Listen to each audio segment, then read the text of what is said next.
আগের দিন তোমাদেরকে ভিডিওতে বলেছিলাম যে আমাদের দোতলায় যে একদিকে সাপোর্টটা ছিল সেটা কিন্তু ভেঙে দিয়েছে। তো আজকে দেখো পুরোপুরি গাঁথনি করে দিয়েছে।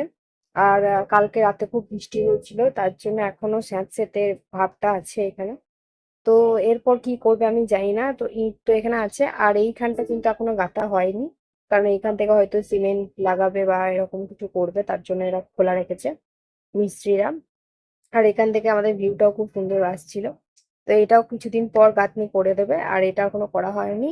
আর চলো তারপর তোমাদেরকে দেখায় যে কালকে কি কি কাজ হয়েছে। এবার তোমাদেরকে নিয়ে চলে যায় ছাদে। দেখো এগুলো কিন্তু কাল ভেঙেছে, ঠিক আছে। কাল প্রচুর, মানে এগুলো প্রচুর বেরিয়েছে। তোমরা ক্যামেরায় বুঝতে পারছো নাকি জানি না, অনেকটা এটা, ঠিক আছে, অনেকটা ভেঙেছে কালকে সারাদিন। মানে ভাঙার আওয়াজ কিন্তু শুনতে পেয়েছি। এই যে শেডটা, এই শেডটা তোমরা দেখতে পাচ্ছ কিনা দাঁড়াও ভালো করে দেখায়। দেখতে পাচ্ছ কিনা জানি না, দেখো এই শেডটা পুরো ভেঙেছে, ঠিক আছে, ভাড়া বেঁধে। কালকে যেহেতু আমাদের বন্ধ ছিল সব দোকান, তার জন্য ভাড়া বেঁধে কালকেই পুরোপুরি ভেঙে দিয়েছে একদম।